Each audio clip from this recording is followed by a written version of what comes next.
I welcome to you all in today's English session. So children, I hope आपका exam जो है periodic test 1 जो है बहुत अच्छा गया होगा. So now we will start our term 1 syllabus and previously we have already completed one of the chapter of English literature and one of the chapter of English language. एक chapter हमने English literature, एक chapter language का हमने already complete कर लिया था. And today we are going to study a new chapter of English literature, that is chapter number 7, the nightingale. So children, this is a story about the nightingale who sing a melodious song. So firstly, this story is written by Hans Christian Andersen. ये story जो है किसने लिखी है? Hans Christian Andersen, who was a prolific Danish author, जो एक Danish author थे जिन्होंने बहुत सारे प्लेज, नॉवेल्स और पोएम्स लिखी हैं. He is best known for writing fairy tales, और वो बहुत ज्यादा जाने जाते थे फेरी टेल्स लिखने के लिए. So now here some word meanings are given. आपकी बुक में कुछ हार्ड वर्ड्स हैं, उनकी मीनिंग्स दी हुई हैं यहाँ पे. Firstly we will see these meaning, then we will come to the story. So the first meaning is admire, which means to look at something and praise. मतलब किसी चीज पर को देखना और उसकी तारीफ करना. Next is astonished, meaning है इसकी वेरी सरप्राइज. किसी चीज को देखकर जब कोई पर्सन सरप्राइज हो जाता है उसे हम एस्टोनिश्ड कहते हैं. Third is Bose, means large branches of trees. Trees की जो लार्ज ब्रांचेस होती हैं उसे हम कहते हैं. Fourth is dull, that means not bright, जो ज्यादा ब्राइट ना हो उसे हम डल कहते हैं. Next fifth is emperor. Emperor मतलब होता है कोई किंग, कोई राजा. Next is melodious, which means very sweet, बहुत ही मीठा. मीन्स जैसे ये नाइटिंगेल थी वो बहुत ही मेलोडियस सॉन्ग गाती थी, बहुत ही मीठा गाना गाती थी. Seventh is precious, it means loved and valued very much. Means precious ऐसी चीज जो कि बहुत ज्यादा जिसे पसंद किया जाए उसे हम प्रीशियस कहते हैं, मीन्स जो बहुत ज्यादा कीमती हो. So now we will come to the story. The story is once long ago in China lived an emperor. His palace had the most beautiful garden in the world. So आज से कई साल पहले चाइना में एक emperor रहा करते थे. उनका जो पैलेस था, उनके जो पैलेस का गार्डन था वो वर्ल्ड के पूरे मतलब अभी तक में वर्ल्ड में सबसे ब्यूटीफुल गार्डन उनके पैलेस का था. This garden ended near a dense forest. और ये गार्डन जो है घने जंगलों में जाके खत्म होता था. In one of the trees of the forest lived a nightingale. It sang so sweetly that everyone stopped still and listened to its song. और वहाँ की एक ट्री पर, वहाँ के एक पेड़ पर एक नाइटिंगेल रहती थी जो कि बहुत ही मेलोडियस, बहुत ही मीठा गाना गाती थी. और वहाँ से जो भी कोई पास होता था वो वहीं पर खड़ा होकर उसके गाने को सुनने लग जाता था. Travelers came from all over the world to admire the emperor's palace and his garden.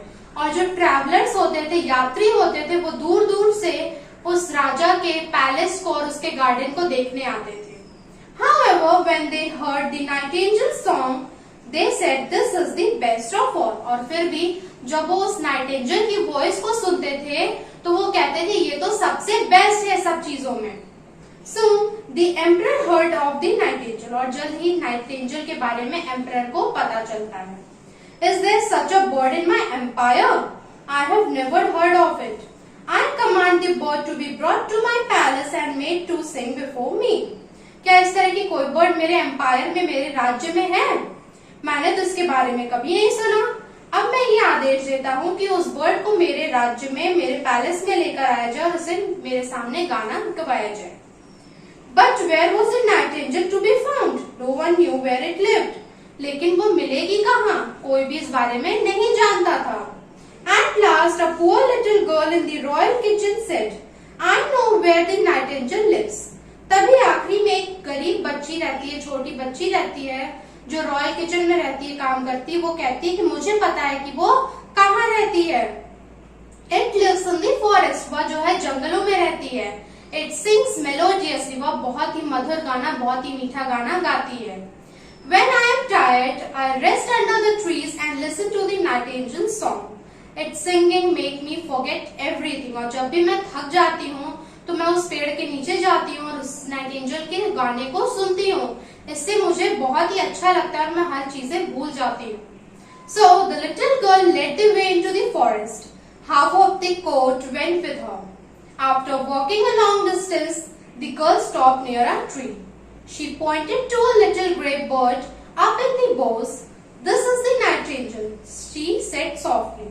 So फिर वो क्या करती है, वो आगे आगे जंगलों में वो रास्ते पर जाने लगती है और उसके साथ कोर्ट का राजा की जो सभा रहती है, आधी सभा भी उसके साथ जाती है। कुछ दूर चलने के बाद गर्ल, वो जो लड़की रहती है, वो एक पेड़ों के नीचे रुकती है और एक ग्रे कलर की बर्ड की तरफ इशारा करती है। वो कहती है, वो देखो, वो पेड़ों की टहनियों पर वो बैठी हुई है, ये रही वो Nightingale.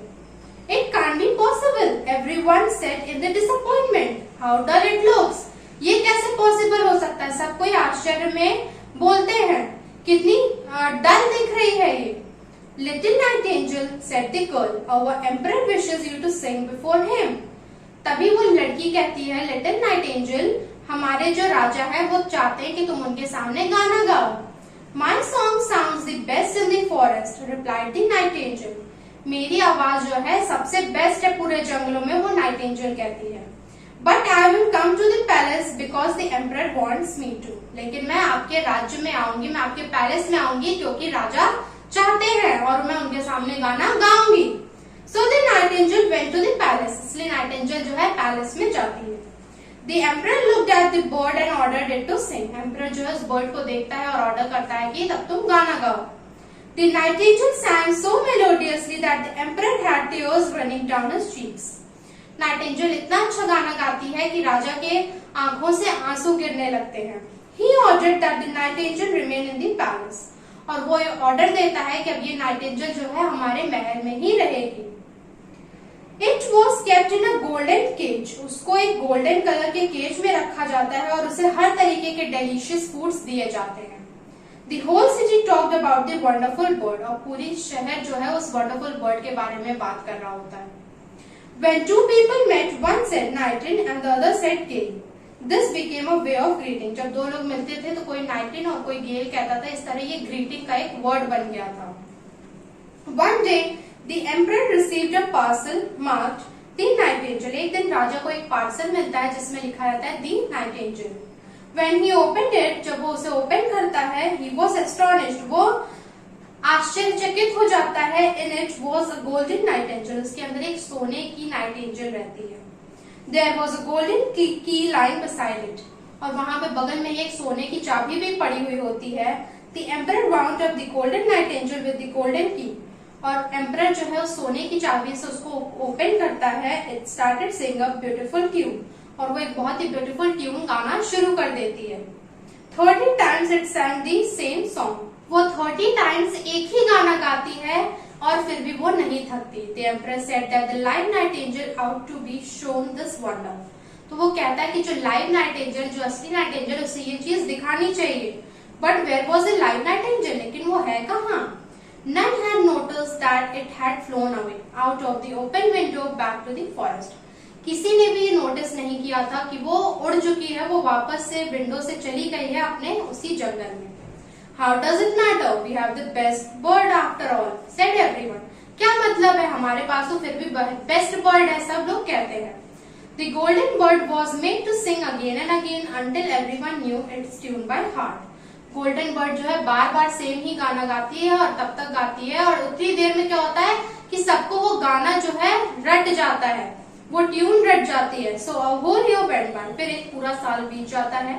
Suddenly the emperor fell in, और अचानक से राजा जो है बीमार पड़ जाता है।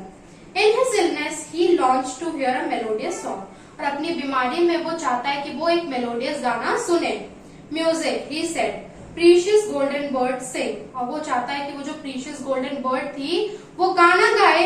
Your song will make me well again, तुम्हारा गाना जो मुझे फिर से ठीक कर देगा। But the bird stood still, लेकिन वो बर्ड ऐसे ही रहती है, वो कोई गाना नहीं गा रही होती है। It was worn out inside and there was no music left in it, वो अंदर से खराब हो चुकी होती है, अब उसमें कोई भी ट्यून नहीं बची रहती है। The emperor launched for music, but the bird could not sing. Emperor जो है उस गाने के लिए बहुत ज्यादा सुनने के लिए उत्सुक रहता है, परेशान रहता है, लेकिन वो नहीं गा पाती। Then from the window suddenly the most lovely song was heard. और फिर अचानक से विंडो से एक बहुत ही अच्छी आवाज सुनने को मिलती है। It was the little nightingale that sat outside on a tree. वो वही little nightingale रहती है जो पेड़ों पर बैठी हुई होती है बाहर। It had heard of the emperor's illness and had come to sing to him. उसने राजा की बीमारी के बारे में सुना था और इसलिए वो वहाँ गाना गाने गई हुई थी। It sang the most beautiful song. उसने बहुत ही ब्यूटीफुल सा गाना गाया। As it sang, the emperor felt better. और जैसे ही उसने गाना गाया एम्परर को अच्छा लगने लगा। Thanks, said the emperor. You must always stay with me. वो थैंक्स कहता है एम्परर उससे और कहता है तुम हमेशा मेरे साथ रहो। Not so, replied the nightingale. नहीं, I cannot live in a palace. मैं किसी महल में नहीं रह सकती। I will come and sit on the tree by the window every evening and sing for you. मैं पर डे आऊंगी, पेड़ों पर बैठूंगी और मैं आपके लिए पर डे गाना गाऊंगी। But you must promise me one thing. लेकिन आपको मेरे से एक प्रॉमिस करना पड़ेगा। राजा कहता है कुछ भी। तो फिर वो कहती है Let not any bird live in a cage. कभी भी किसी भी बर्ड को पिंजरे में मत रखिएगा।